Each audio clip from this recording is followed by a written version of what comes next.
नमस्ते दोस्तों, मेरा नाम है संदेश और आप देख रहे हैं मराठा शानदार इनसाइट्स। तो सवेरे सवेरे एक न्यूज़ सवेरे निकल के सामने आई।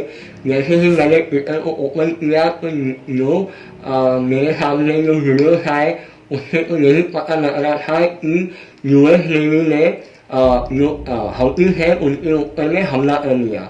और फिर साथ में ये भी पता चला कि यहाँ पे अमेरिकन आर्मी ही अकेले नहीं थी, तो यहाँ पे यूके भी था, कैनेडा भी था, बहरीन, ऑस्ट्रेलिया और नीदरलैंड भी साथ में जो पूरी की पूरी मिलिट्री है, इन्होंने एक साथ हouthis के ऊपर में हमला किया। यहाँ पे जो टॉमहॉक नाम की जो मिसाइल है उन्हें भी फायर किया गया। और जो हouthis के जो मेन ठिकाने थे जहाँ पे ये अपना एमुनेशन रखते हैं, रेडार रखते हैं और जितना भी इनका जो मिलिट्री एरिया होता है हouthis का, उसके ऊपर में टारगेट किया गया है कल रात को इन सब ने मिलकर। अब ये डेवलपमेंट क्यों सामने आई, क्योंकि जैसे कि आपको पता ही होगा, अगर आप जियो पॉलिटिक्स को समझते होंगे या देखते होंगे, तो यहाँ पे एक ही बात सामने आ रही थी कि जो इसराइल और हमास का जो वॉर चालू है उसके समर्थन में हouthis भी थे। यहाँ पे हouthis ये कहते थे कि अगर इसराइल ने अगर जो स्ट्राइक है अगर उसको कम नहीं किया तो हम भी एक्शन में आएंगे।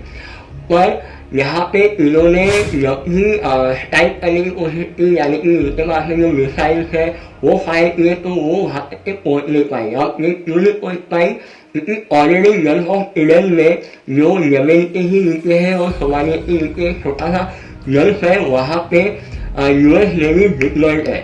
अब यूएस नेवी के पास में इतने ताकतवर रेडार है कि उनको पता चल जाता है कि कहाँ से मिसाइल लॉन्च हुए हैं और कहाँ पे वो जा रही है। तो जैसे ही हouthis ने इसराइल की तरफ मिसाइल मारी थी तो वहीं पे यूएस की जो नेवी है उन्होंने इंटरसेप्ट किया और उसको सरफेस टू एयर मिसाइल से डिस्ट्रॉय कर लिया। अब उसके बाद में हouthis का जो बातें थी, उसका जो कमांडर है जिस तरीके से वो बातें करता था, धमकियाँ देता था, तो धमकियाँ देते देते उन्होंने जो हमारा जो जितना भी ट्रेड रूट है जो रेड सी से होते हुए आता है, गल्फ ऑफ एडन से लेके तो अरेबियन ओशन में निकलता है, तो उस रूट पे इन्होंने इतना तमाशा किया था कि अब तक नवंबर से लेके तो अब तक के 130 से ज़्यादा इन्होंने हमले कर चुके थे। और इसके बाद में भी जो वार्निंग लेने के बाद भी ये हouthis वाले मान नहीं रहे थे। अब इसमें जो सोमलियन पायलट्स है, जो बहुत ही छोटे पायलट्स होते हैं, अब इनका भी मॉरल बूस्टअप हो गया। अब बूस्टअप होने के कारण इन्होंने भी जो ट्रेड रूट के ऊपर में जो भी पानी के जहाज होते हैं इसके ऊपर में हमला स्टार्ट कर लिया था। अब इसी हमले के बीच में और एक न्यूज सामने निकल के आई थी 9 या 3 दिन पहले, यहाँ पे जो एक जहाज का जो इंडिया की तरफ आ रहा था जिसके अंदर में 15 इंडियन लोग काम करते थे और भी साथ में अलग अलग देश के जो वर्कर्स थे उसमें भी काम करते थे। अब सोमालियन पायलट्स ने उनको हाईजैक किया। हाईजैक करने के बाद में जैसे ही हमारे इंडियन नेवी को पता चला कि जो पानी का जहाज है वो हाईजैक हुआ है, तो 24 घंटे के अंदर में जो हमारे मार्कोस के जो कमांडर है उन्होंने उस जहाज को छुड़ा के वापस लाया, सही सलामत लाया। अब इसके बाद में भी जो हouthis ने फिर से अटैक करना स्टार्ट किया था और आज रात कल रात को ही जो बाइडन ने सीधा बोल दिया कि ये जो सब कुछ हो गया ये मेरे डायरेक्शन में होगा और आपको पूरी छूट है, आपको जो करना है वो करिए। तो वहाँ पे ही कल रात को जो वीडियो सामने आए, यहाँ पे आप देख पा रहे होंगे कि यहाँ पे जो यूएस नेवी के जो जहाज है, जो डिस्ट्रॉयर है, वहाँ से जो फाइटर प्लेन है वो टेक ऑफ हुए। टेक ऑफ होने के बाद जितने भी टारगेट इन्होंने किया था वो सबके सब इन्होंने टारगेट करके उड़ाया है।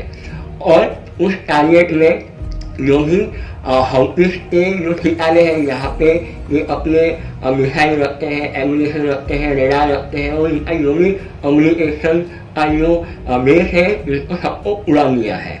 तो अब इसके बारे में और मैं बताऊँ कि ये जो वॉर है ये वॉर और सामने बढ़ सकती है, क्योंकि ईरान का जो सपोर्ट हौतीस को मिलता है वो एक अनकंडीशनल सपोर्ट है। क्योंकि जैसे कि आपको मालूम है कि अभी कुछ दिनों पहले ईरान में बम ब्लास्ट हुआ था, जो कासिम सुलेमानी है उसके मस्जिद के ऊपर में ये हमला हुआ था।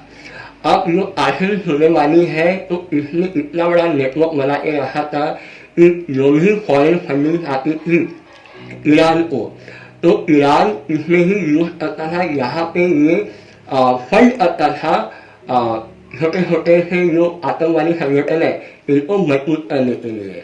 और जो कासिम सुलेमानी है वो कहाँ मारा गया था, वो सीरिया में मारा गया था।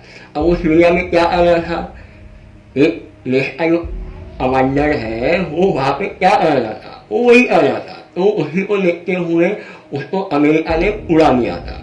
तो अब इसके बाद में हौतीस क्या करती है और सामने में क्या डेवलपमेंट आते हैं ये देखना ही होगा।